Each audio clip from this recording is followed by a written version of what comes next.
Depois de muito disse-me-disse, sem nenhum proveito para a discussão sobre a sucessão municipal, na semana que passou, uma pesquisa Ibope-PSB trouxe aquilo que efetivamente todos nós comentávamos nos bastidores, mas que não tínhamos uma comprovação. Me refiro à rejeição à aliança PT-PSB. 68% dos 504 fortalezenses ouvidos pelo Ibope há 2 semanas disseram que não querem esta aliança entre PT e PSB. O que se pode deduzir a partir de tamanha rejeição? Simples. Rejeita-se o atual modelo administrativo em curso e teme-se que essa aliança permaneça, ou melhor, prevaleça com a continuidade de um modelo que Fortaleza não quer mais. É sabido que o PSB, pelos mais expoentes dos seus próceres, leia-se, por exemplo, Ciro Gomes, Ivo Gomes, só para citar 2 nomes, não quer esta aliança com o PT. Voz isolada dentro do partido, o governador Cid Gomes, por outras razões, inclusive a partir dos próprios interesses nacionais e com relação à sucessão em 2014, mantém a intenção para esta aliança. A pergunta é: e agora, governador, é possível ainda defender esta aliança?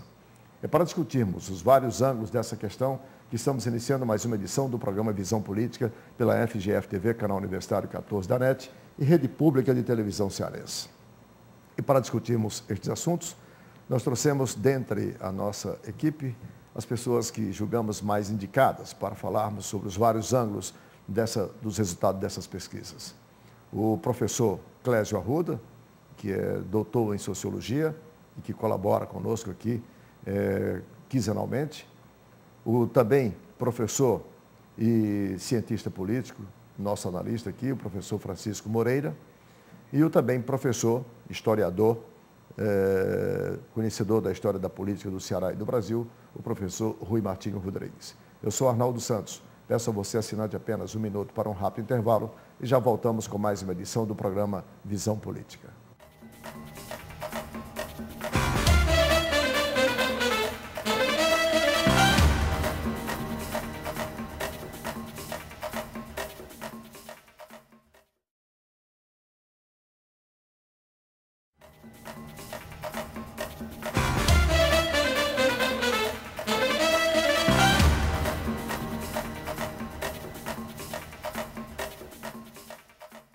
Estamos de volta com o primeiro bloco do programa Visão Política pela FGF-TV, canal Universitário 14 da NET e Rede Pública de Televisão Cearense.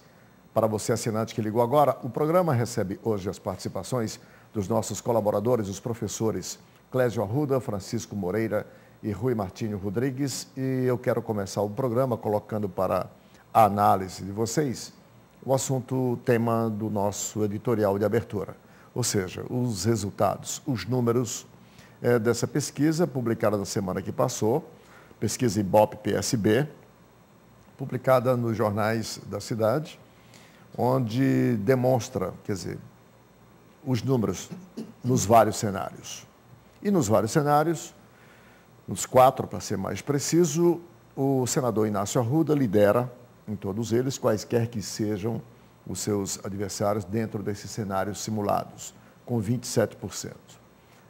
Em segundo lugar, para surpresa, porque em nenhum momento disse que era candidato, não mora mais em Fortaleza, está em Portugal há mais de 2 anos, Moroni Torga, pelo Democrata. Aparece em segundo lugar com 25%, de 23% a 25% dos votos, dependendo do cenário. Em segundo lugar, Heitor Ferrer, liderando em terceiro lugar com 19 pontos percentuais. E logo seguido, Heitor Ferrer, em quarto lugar, o ex-deputado Marcos Calles, presidente estadual do PSDB, com 15% dos votos, com pequena variação dependendo dos cenários, repito, já que são 4 os cenários. Esses números, para mim, eles não dizem muita coisa. O que me chamou a atenção foi a rejeição da população de Fortaleza por 68% contra essa aliança PT-PSB. Eu faço a seguinte leitura. se 68% dos fortalezenses disseram que não querem essa aliança, é porque sabem que essa aliança significará a vitória novamente do candidato do PT.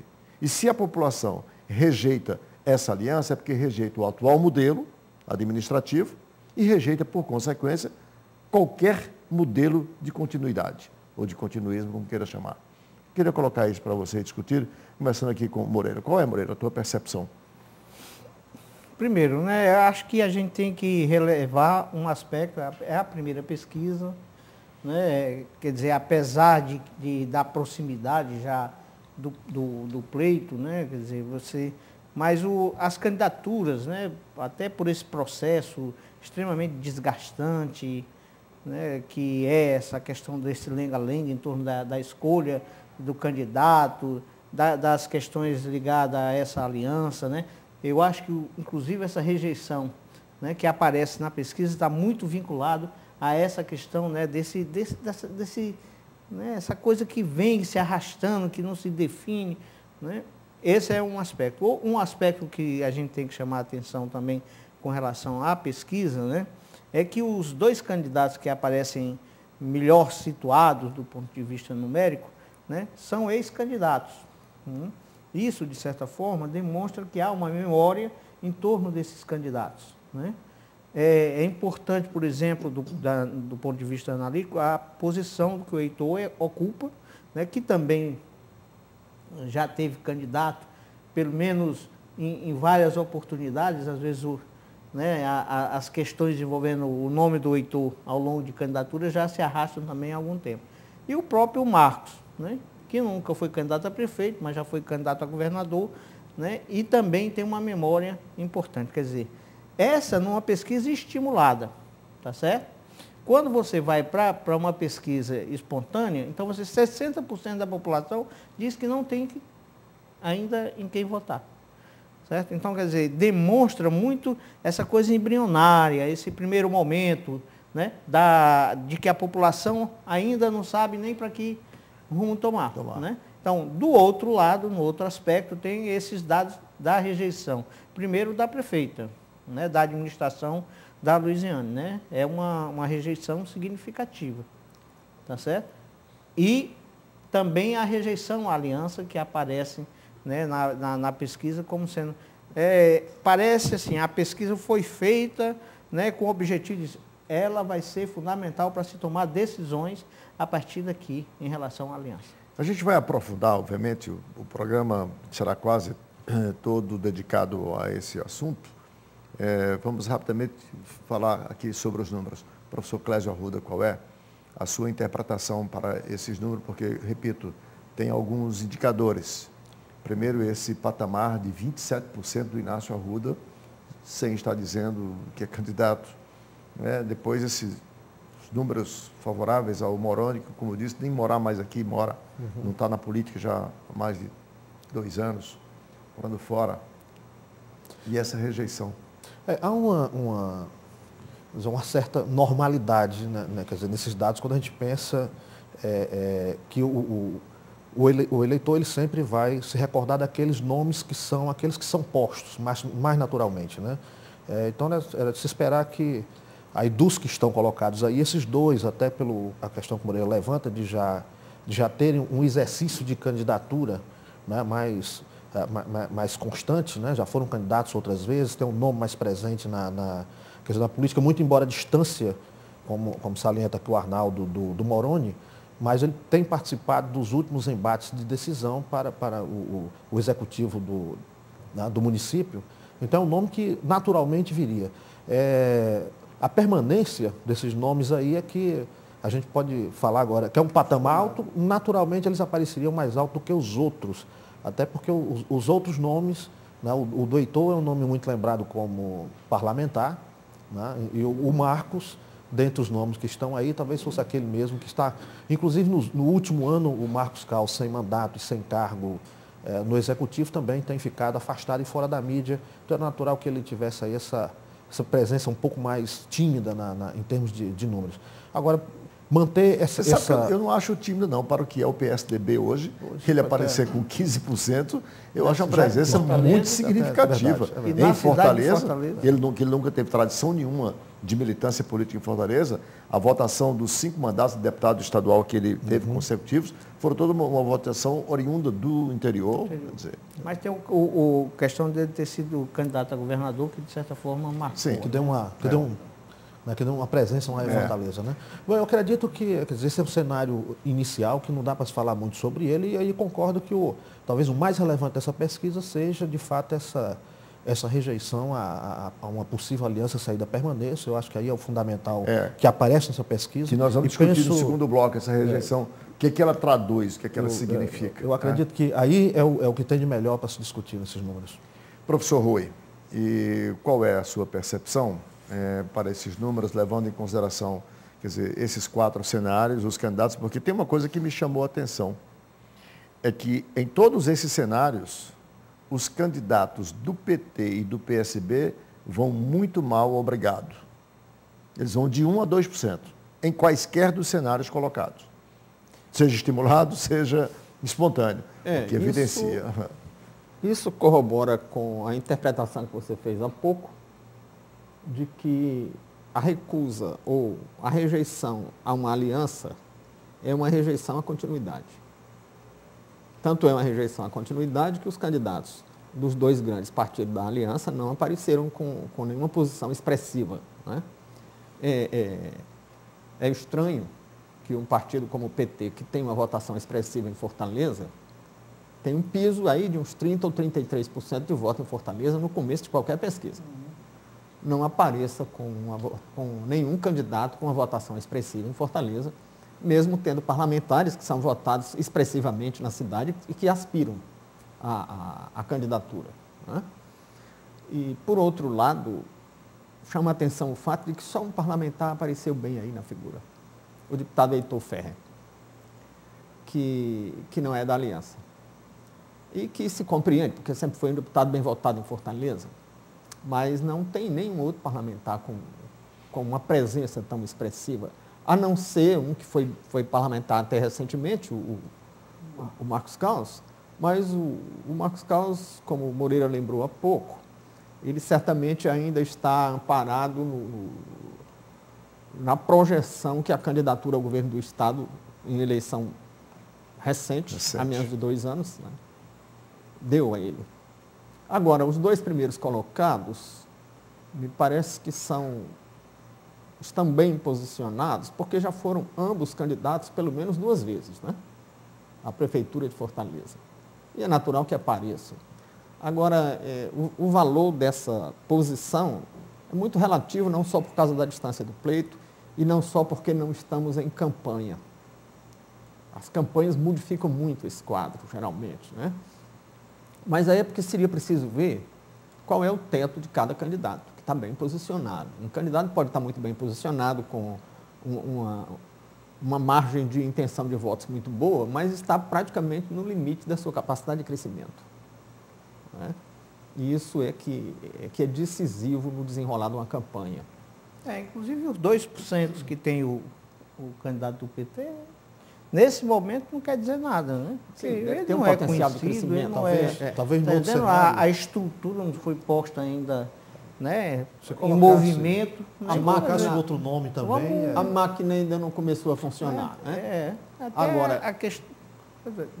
Agora, por exemplo, o ex-deputado Moroni Torgan, ele sempre teve uma votação expressiva, mas nunca chegou a ter a maioria, né? O que significa dizer que ele tem uma fatia do eleitorado que é fiel a ele, independentemente de campanha, mas que essa fatia do eleitorado não chega a ser majoritária. E que ele não seduz outra parcela do eleitorado que não aquela que é fiel a ele. Por exemplo, eu acho que o nome dele pode estar vinculado a um aspecto, né, do crescimento da violência. Quer dizer, esse eleitor sempre faz esse vínculo, né? Se identifica com o xerife. Do xerife, coisa. Então ele vem... Agora, você me chama a atenção, Moreira, para um fato interessante, é que quando você diz que os 2% do candidato do PT não significam nada. E eu diria que não significam nada nem para o bem nem para o mal. Se não significam nada porque uma vez que a máquina venha, vai suplantar isso, e aí é para o bem, também para o mal significa dizer quão... O vínculo dele com... É nenhum. Né? É nenhum. Agora, se fosse outro candidato do próprio partido, poderia ter um desempenho bem melhor. Agora, quando você menciona isso, aí você coloca como motivo, você justifica com o nível de desconhecimento do candidato. E o que me surpreende é que ele insiste em continuar Lombardi, sem que a gente saiba quem é. Mas eu acredito que e eu conversei. Eu não sei quem é que está orientando essa estratégia de alguém que não é conhecido, precisa se fazer conhecido, e se fazer conhecido aqui, compreenda-se, não é você identificar apenas fisionomicamente, mas saber o que é que essa pessoa pensa sobre a cidade de Fortaleza e seus problemas, qual é o nível, qual é a percepção, qual é o nível de mundo, que valores norteiam as ideias, os pensamentos desse homem. Que projeto? Que projeto ele teria para a cidade, ou tem para a cidade, e insistem em não apresentar isso. Isso é que me surpreende. Não há convicção. É o que parece. Isso que eu não estou entendendo. Agora, de qualquer maneira, me parece que esse índice é muito baixo para um candidato de um partido tão grande e que está no poder. Me parece que você tem aí uma certa rejeição também ao continuismo. Bom, eu vou fazer o intervalo. Da personalidade que esteja se cogitando. Eu vou fazer aqui o nosso primeiro intervalo, porque quando voltarmos, eu quero colocar para a nossa discussão, aprofundando este assunto, que eu acho que é fundamental importância, o que significa essa rejeição de 68%, muito próximo, inclusive, da rejeição à própria administração da prefeita. Um instante só, quando voltarmos, vamos sequenciar o nosso debate.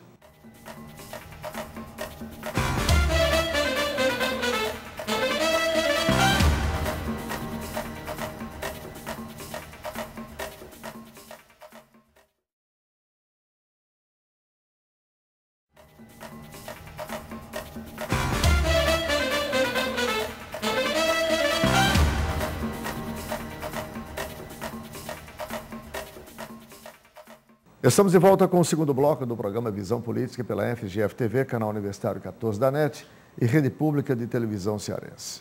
Para você, assinante que ligou agora, o programa tem hoje as participações dos professores Francisco Moreira, Rui Martinho Rodrigues e Clésio Arruda. Estamos discutindo os números dessa pesquisa PSB-IBOP, publicada na semana que passou, que mostra a posição dos prováveis candidatos nos vários cenários colocados e, fundamentalmente, a rejeição a manutenção dessa aliança PT-PSB. Mas chegou agora aqui um e-mail, só para descontrair um pouco, político indo ao médico. Alguém já deve ter lido por aí. O político resolveu, o médico de repente, quando chegou lá, o que será isso, doutor? Pareceu assim, então, de repente. O médico olhou para ele e disse, o senhor é político? Aí o político respondeu, como é que o senhor adivinhou? Ele disse, é porque depois da CPI do Cachoeira, tem muito político aí com aquilo na mão. Então, isso que apareceu aqui, só para descontrair um pouco. Vamos então sequenciar nossa discussão nessa perspectiva de como podemos entender, de como podemos traduzir os 68% de rejeição à manutenção dessa aliança. Lembrando que a rejeição a essa aliança já é manifestada claramente por 99% do PSB, digamos assim. À exceção dos dois nomes tidos como candidatos, que até pela questão ética não poderiam se colocar, o deputado Roberto Cláudio e o secretário Ferroso Feitosa. Os outros todos já vieram a público dizer que o partido deve ter candidato próprio e não fazer essa aliança. A única voz isolada em favor da aliança é o governador Cid Gomes. Com esses números, eu pergunto, e agora, governador, ainda dá para manter a defesa dessa aliança? Professor Rui, qual é a sua interpretação? A defesa dessa aliança se justifica por um único prisma. pelas eleições de 2014. Né? E certamente o que está sendo ponderado para 2014 é uma aliança para a chapa federal. Né? O que é que as partes em jogo aqui no Ceará têm a oferecer à candidatura de Brasília? E qual é a retribuição que a candidatura de Brasília dará às partes que disputam a influência maior dessa aliança aqui no Ceará? O que significa que aquele quadro dos nossos partidos políticos em que as lideranças centralizadoras e autocráticas escolhiam os candidatos a partir de um pequeno número de membros do partido, hoje está ainda mais centralizado, porque nem as lideranças locais influenciam. É uma decisão de Brasília. E eu conversava há pouco com o Clésio antes da gravação, dizendo que houve época no Brasil em que as lideranças dos partidos, que sempre foram considerados autoritárias, eram forçadas a escolher nomes entre um pequeno número de candidatos que vinham de fora para dentro do partido. Por exemplo, a UDN teve que engolir o Jânio. O Jânio não era do agrado das lideranças da UDN. Né? E, de certo modo, o PSD teve que engolir o Juscelino, porque a cúpula do PSD queria o Hernando do Amaral Peixoto como candidato do partido. Né? E hoje não. Hoje os nomes não vêm da sociedade para o partido. Hoje os nomes saem do bolso do colete de lideranças expressivas dos partidos. E parece que estamos vendo a reedição disso. E a coisa ficou tão forte e o clima é tão personalista que ninguém nem fala em programa, nem em realização. Antigamente os prefeitos discutiam. Houve um prefeito aqui que prometeu fazer a beira-mar e realmente começou a fazer. Houve outro que... Inclusive existiam as promessas mirabolantes e as pessoas até ridicularizavam, dizendo que tinha prefeito que prometia encanar o vento da beira-mar para os bairros mais distantes do litoral e tal. Mas hoje não se vê nem promessa, nem programa, é só quem tem o apoio de quem. De quem? Ô, Clésio, para você, o que é que significam estes 68% de rejeição à manutenção dessa aliança? Leia-se, um número bem próximo da própria rejeição manifestada ao atual modelo de administração, que demonstra uma insatisfação muito grande com os resultados, digamos, obtidos pela administração da prefeita Luiziane. Apesar da proximidade dos números, eu não trabalharia com a mesma resposta. Quer dizer, um equivalaria ao outro, né? Acho que há uma sabedoria aí do eleitor enorme, né? Quando ele acompanha e percebe que, na verdade, a gente tem um pacto político que não tem sustentabilidade nenhuma. Né? Na verdade, é um pacto que vem desgastado de muito tempo, né? Muitas discussões, muitas brigas, os poucos momentos em que há alguma concordância é na escolha de quem vai ser o candidato, quem vai ser o vice de quem. Quando termina a eleição, o que a gente vê, de fato, é um distanciamento, nada de aproximação. Quer dizer, é um pacto que não contribuiu para uma melhor administração nem da prefeitura e nem a maior cidade do estado também contribuiu para um melhor governo. Então, é um pacto que não trouxe nem vantagem para o governo do estado e nem para a prefeitura. E nessa soma aí, uma soma que sai negativa para a população, porque a população é que perde. Resultado de soma zero. Menos que zero. De soma negativa. Né? Porque não houve ganho para ninguém, nem para os dois executivos e nem para a população. Quer dizer, a rigor a população vai ganhar quando a gente tiver política. A política no sentido de discussão de projeto, eu quero fazer isso, eu quero fazer aquilo, o meu caminho vai por aqui. Quer dizer, mesmo que inclusive tenha conteúdo ideológico. O dinheiro para fazer isso está aqui, virar de local tal e tal, porque você precisa dizer quanto custa, quem paga, me ensinou Rui Martinho Rodrigues, de onde vem o dinheiro. Né? O Clésio falando aqui em sabedoria do eleitorado, eu acrescentaria que realmente o eleitorado está sendo sábio nessa rejeição. Porque o primeiro turno, não faz sentido uma eleição de 2 turnos, com a antecipação do segundo turno na forma de amplas alianças. Os 2 turnos existem para que no primeiro turno cada candidato apresente o seu programa e as suas lideranças à sociedade. Se componha depois, né? Se fecham muitos partidos numa aliança, a maioria dos partidos da aliança nem apresenta programa nem candidato. Moreira, e você? O Clésio disse que não faz o paralelo. apesar da proximidade dos 68% de rejeição à aliança, ser mais ou menos próximo à rejeição à administração da prefeita Luiziane. Só chamaria atenção, a rejeição à prefeita deveria ser de consumo muito mais interno ao PT, na discussão de quem deveria ser lançado ou não candidato. Aí essa é uma leitura mais interna para eles. Ele fez a distinção, porque aqui ele não dá a mesma resposta. Qual é a tua interpretação? Que sentimento o eleitor manifesta, segundo você pode perceber, ao rejeitar a manutenção dessa aliança? Olha, eu acho que há um rescaldo, vamos dizer, com relação à questão da rejeição da própria prefeita, né? Eu acho que você lê os números separados, mas eles fazem parte do mesmo, né? A matriz geradora de todo esse processo, de certa forma, está na questão da rejeição que a população faz hoje, né, à administração. Num segundo momento, aí entra um outro aspecto que o Clécio ressaltou, que é a questão da forma como isso foi conduzido. Quer dizer, desde o começo, né, já vem se arrastando há muito tempo, é a forma como isso vai sendo conduzido de um lado e de outro. Quer dizer, de um lado, a prefeita acho que fez tudo para que a aliança não acontecesse, né? Quer dizer, eu acho que ela não contribuiu em nenhum momento para a manutenção dessa aliança, né? Aliás, vários episódios, né, vários eventos ao longo desse processo, né, ela se colocou numa posição, né, que eu achava até que ela, né, tinha um certo controle de alguma coisa que eu não conseguia visualizar, porque fazia com que ela mostrasse uma segurança naquelas posições que, né, não dava para a gente compreender com relação à análise que se fazia.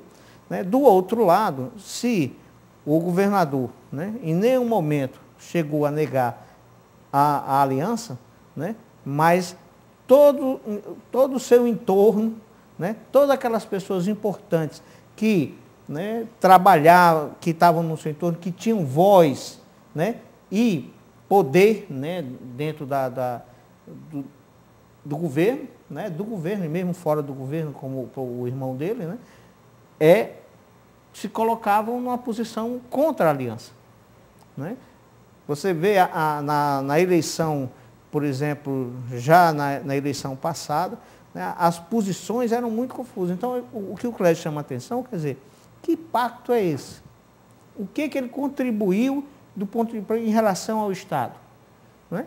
Nada, é zero, porque eles são aliados apenas do ponto de vista formal, uma aliança puramente eleitoral, voltado para a eleição. Terminou a eleição, acabou. Certo? Então, isso é algo que é extremamente desgastante do ponto de vista político. Quer dizer, uma sociedade, não dá para você ter uma sustentabilidade política, não há política nisso. Essa é que é a verdade.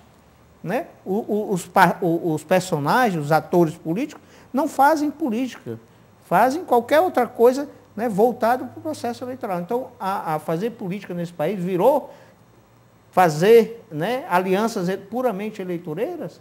Quer dizer, você afasta qualquer possibilidade, né, do cidadão, né, do eleitor, pensar alguma coisa.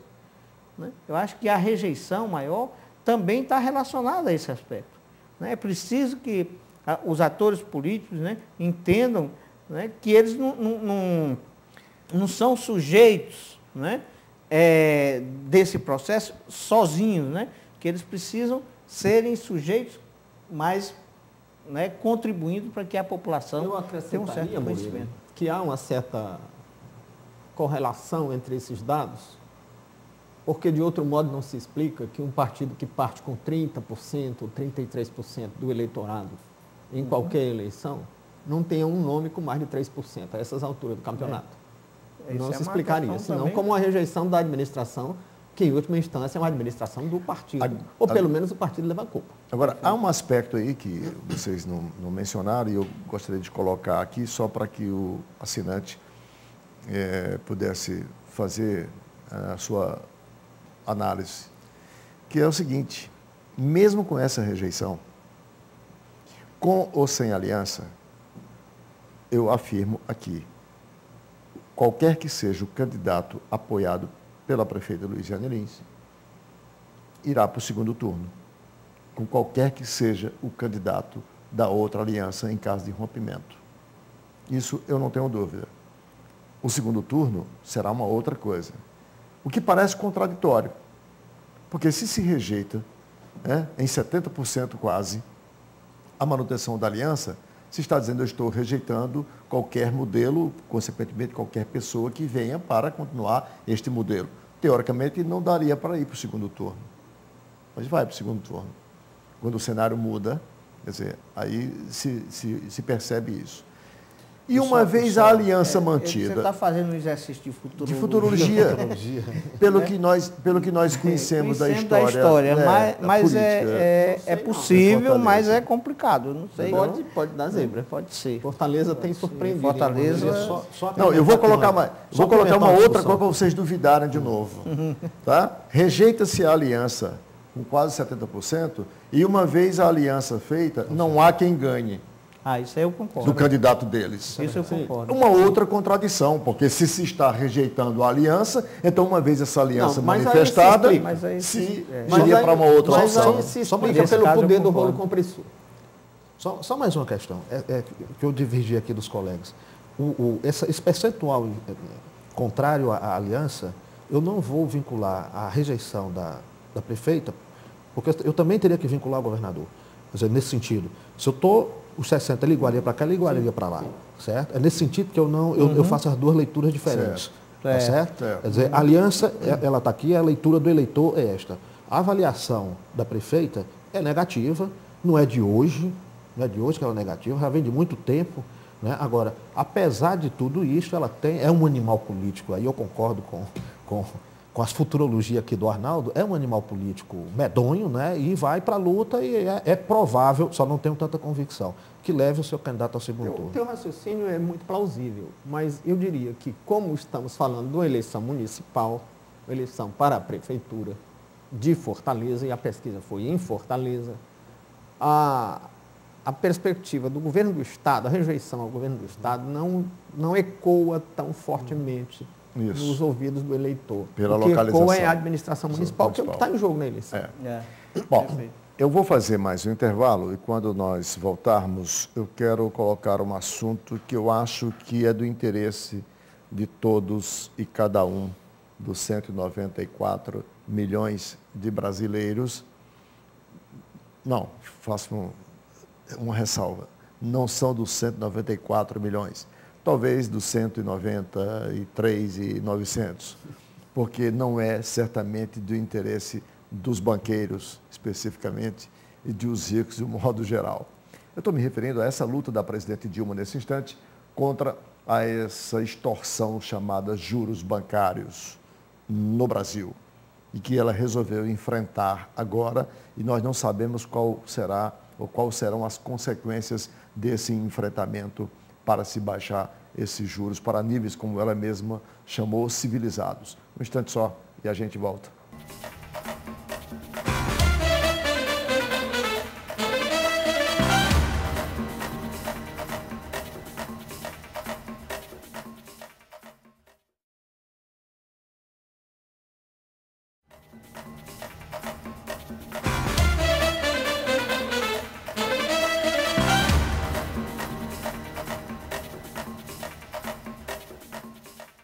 De volta com o terceiro bloco do programa Visão Política pela FGF-TV, canal Universitário 14 da NET e Rede Pública de Televisão Cearense.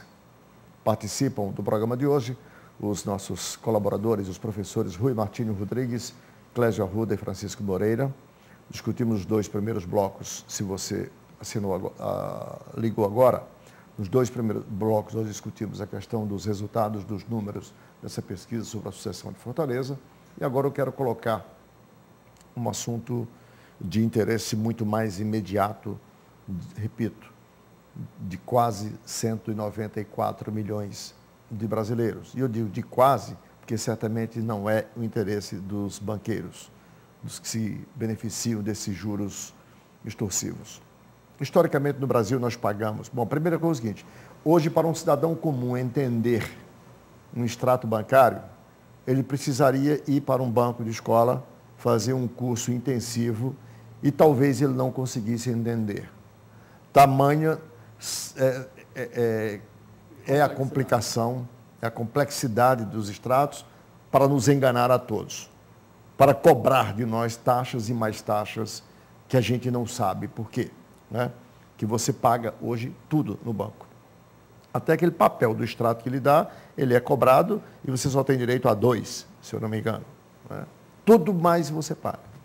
E a presidente Dilma resolveu fazer uma coisa que o presidente Lula teve muito mais capital político para fazer e não o fez, que foi enfrentar esses juros, e ela está nessa luta para baixar e, como ela mesma disse, está na hora do Brasil começar a praticar juros em níveis civilizados. Portanto, para a presidente Dilma, e acho que todos os brasileiros concordam, o que se faz aqui no Brasil não é cobrar juro, isso é agiotagem, só que uma agiotagem oficial, que é diferente. Escorchante. É escorchante, isso é usura, como se diz, com tudo que essa palavra pode incorporar. Eu queria então colocar este assunto para a análise dos senhores, a partir da perspectiva que se está mexendo com quem detém o poder econômico, não só local, mas internacional, porque muitos dos bancos são bancos internacionais com filiais no Brasil, e, consequentemente, com quem detém o poder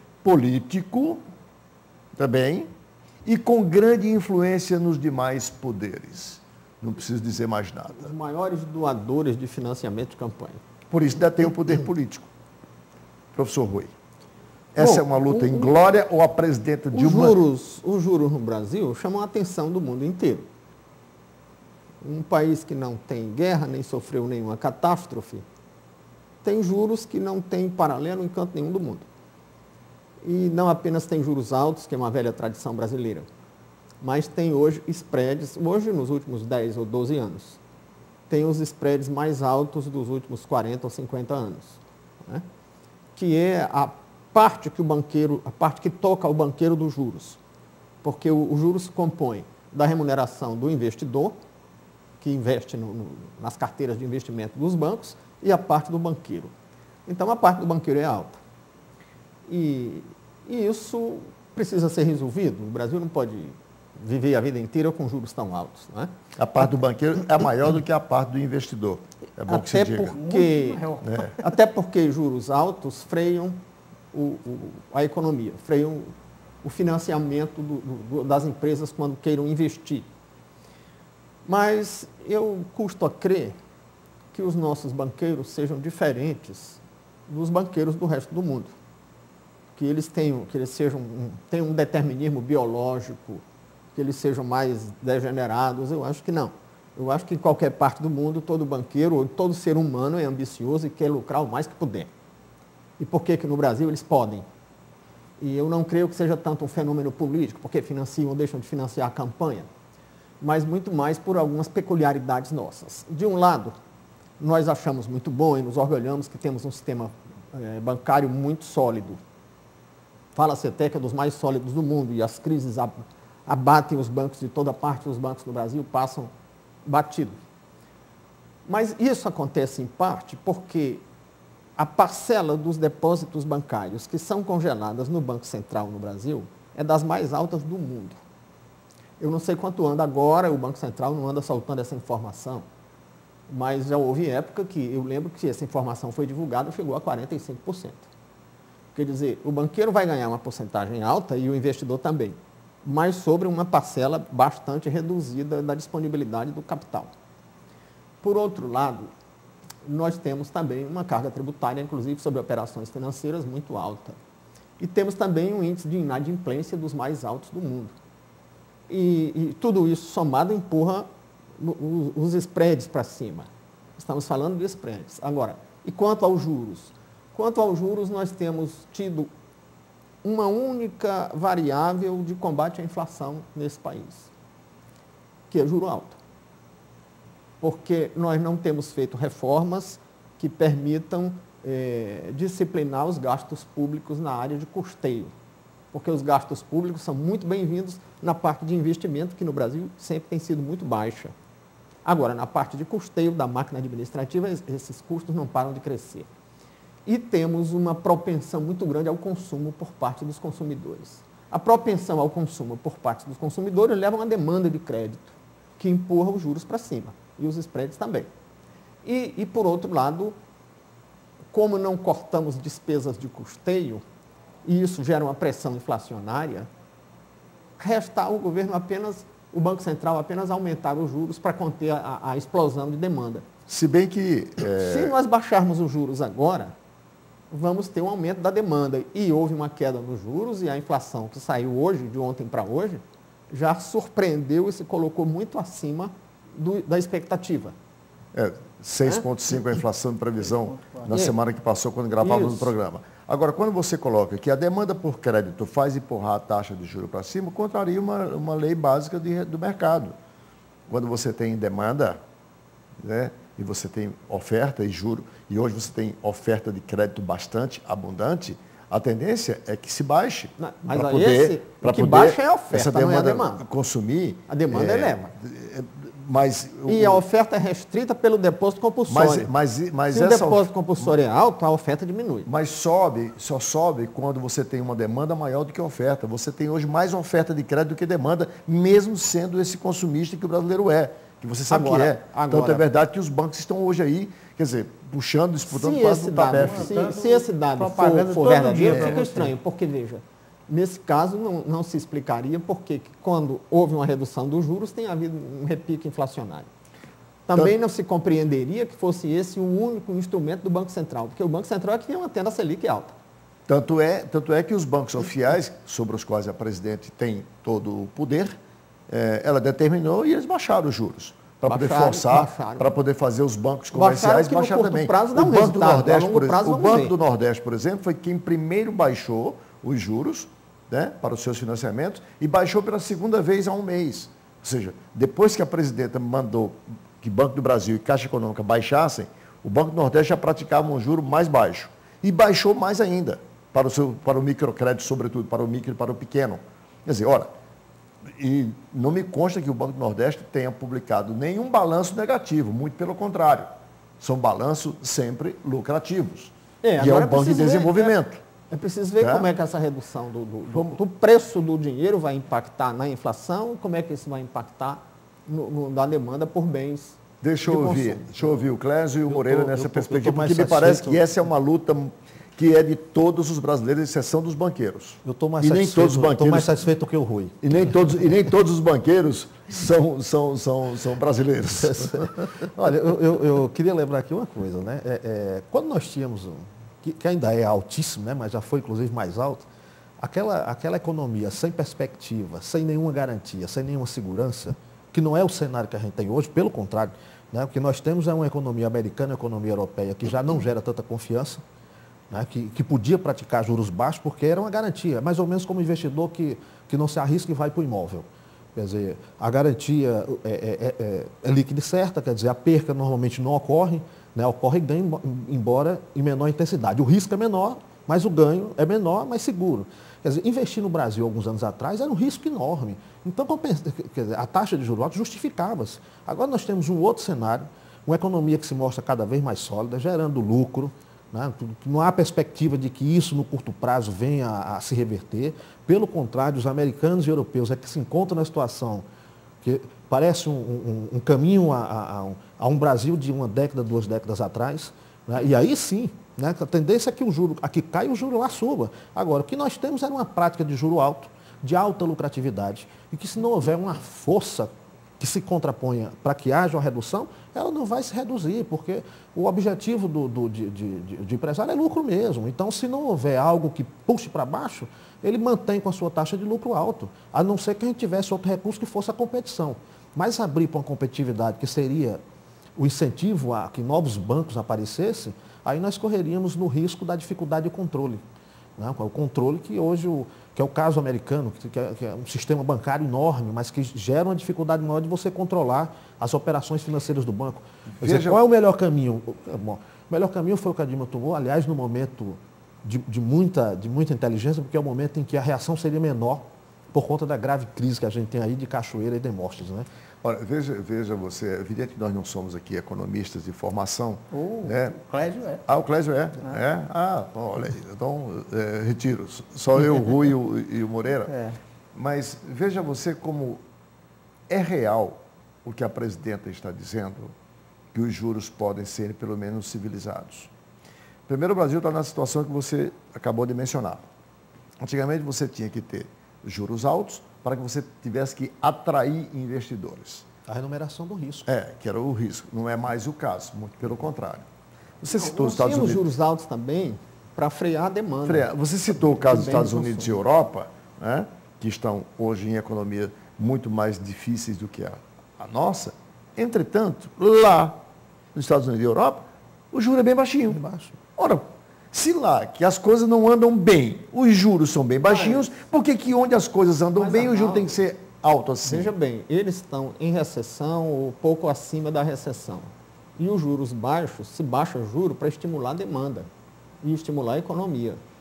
No Brasil, estimular a demanda e num país que já tem propensão ao consumo muito alta, quer dizer, quem tem um parque industrial com capacidade ociosa, como é o caso do parque industrial americano e europeu, eles baixam os juros para ver se ocupa essa capacidade ociosa através da demanda. Agora, não me parece que nós tenhamos capacidade ociosa aqui. Se estimularmos a demanda, vamos ter inflação. Agora, o que a gente tem que anotar também, essa questão, nós tivemos uma demanda reprimida anos seguidos. Né? Quer dizer, essa questão de retomada, de você ter uma demanda significativa, é uma coisa recente na economia brasileira.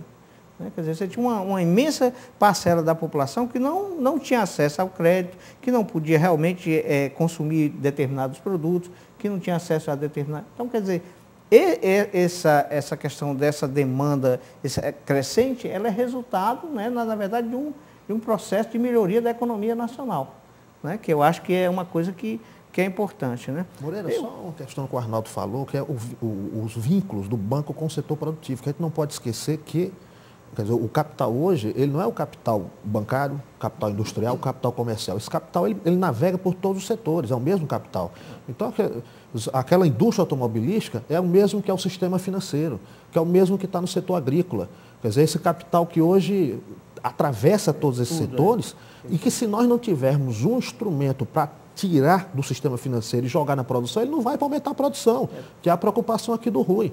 Quer dizer, eu acabo entrando também numa sinuca, porque eu vou ter essa lucratividade alta no sistema financeiro, com a necessidade de aumentar a produção, e eu preciso atrair esse capital para o sistema produtivo. Os grupos criaram seus próprios bancos. Né? Você vê, a Fiat criou o próprio banco dela, né? Todos eles criaram um banco, Fiat, Volkswagen, Toyota, a Votorantim criou um banco. Olha, e quem mais propugna por juros baixos, quem é? Não é o setor industrial? Perfeitamente. Mas o setor industrial... O que significa que não só trabalha na média, né? Quer dizer, se o lucro aqui é alto, aqui é baixo, se a Federação das Indústrias, principalmente de São Paulo, a Fiesp, propugna tanto pela redução dos juros, significa que não há essa indiferenciação entre o capital financeiro e industrial tão grande, embora existam aplicações financeiras do setor industrial. Me parece que a solução aí seria estabelecer juros especiais para o investidor produtivo, para o investimento na produção. E não para a demanda no consumo. Os próprios industriais disseram que tinham recursos que não estavam colocando não estavam investindo com medo de que, eu não sei, mas estavam capital represado. Você não estimula a economia interna, que foi quem salvou o Brasil dos dois abalos, os últimos abalos, foi a economia interna sólida. Você não estimula a economia interna sem demanda. Sim, mas não é o caso. Não tem como. É preciso haver demanda para que a economia interna se sustente e seja pujante. Então, precisa haver demanda, desde que essa demanda não seja maior do que a oferta. Senão desequilibra o preço. Em economia tem uma história que eu acho que é complicado sempre quando a gente vai tratar de economia. Que é o problema assim, quando você estimula uma coisa, vai mexer na outra. Mexe. Né? Então você não pode... eu acho interessante que os críticos, né, atuais dessa proposta da Dilma, né, veem apenas esses aspectos negativos. Né? Porque todo mundo sabe que se há um estímulo à demanda, se há uma oferta maior de crédito, claro que a inflação vai refletir isso. Né? Então, quer dizer, esse equilíbrio é quase impossível você ter na economia. Se você quiser adotar outros remédios, facilita o sistema alfandegário para entrar mais mercadoria. Parece-me que o governo está disposto a aceitar patamares mais elevados de inflação, o que eu considero uma política de risco. Esse é um tema esse é um tema que interessa, como disse, a quase a totalidade dos 194 milhões de brasileiros. Não, a totalidade porque os banqueiros não. Mas também tem interesse. Também tem. É interessante. Bom, então a totalidade, tá bom. Então deixa eu só vamos dizer admitir. uma coisa assim, há um mês atrás eu estava conversando com um economista importante, foi um político importante desse estado também, e ele me dizendo, olha, a Dilma só não pode mexer com os banqueiros. Parece que ele estava percebendo alguma coisa. Passou uma semana. Se a presidenta Dilma não tivesse feito nada assim de mais impactante, ela já fez muitas coisas, essa medida já faria merecer o respeito dos brasileiros, porque isso é histórico. Nunca se enfrentou, repito, o presidente Lula teve todas as condições de fazer isto e não o fez. Nunca nem tocou no assunto. Agora é interessante, você disse assim, você disse uma coisa que eu queria que você repensasse. Você disse assim, ele tinha mais capital político. Eu acho que hoje... Viu, Moreira, eu acho que do ponto de vista econômico nem tanto, mas do ponto de vista político foi muita sabedoria aí. Isso vai trazer muito dividendo político, porque é claro que os consumidores vão vibrar com isso. Não é? Isso sendo feito no último ano de sucessão, hein? Agora, a longo prazo, não sei se vai ser bom para os próprios consumidores em termos de política monetária. Tem uma coisa que é interessante. Vocês já observaram a diferença com relação à postura do atual presidente do Banco Central, o doutor Alexandre Tombini, e o o Meirelles? O Meirelles estava todo dia em todas as mídias. Você não ouve, você não vê esse Alexandre Tombini falando em televisão, dizendo nada, mas você percebe todos os resultados positivos das ações que ele toma enquanto regulador da economia. Veja você a diferença, né, entre um executivo público comprometido com o que efetivamente é substantivo para uma nação, né, e o que quer visibilidade midiática. Parece-me que ele não comparece na mídia porque quem fala por ele é o governo. A própria presidente ou o ministro da Fazenda. O que significa que o Banco Central não está com tanta autonomia assim. Mas está fazendo as coisas que interessam para a economia, que são esses resultados que estão aí, baixando. A taxa Selic é histórica, a taxa Selic nunca foi nos patamares que estão hoje e vai baixar de novo agora. Seria ótimo se isso acontecesse por força de mudanças institucionais e não por uma decisão voluntarista. Bom, a produção me avisa que nosso tempo já se esgotou. Eu quero agradecer imensamente a contribuição mais uma vez dos professores Clésio Arruda, Rui Martinho Rodrigues e Francisco Moreira. Agradecer em especial a você, assinante, que esteve conosco mais uma vez, com o convite para um próximo Visão Política. Muito obrigado e até lá.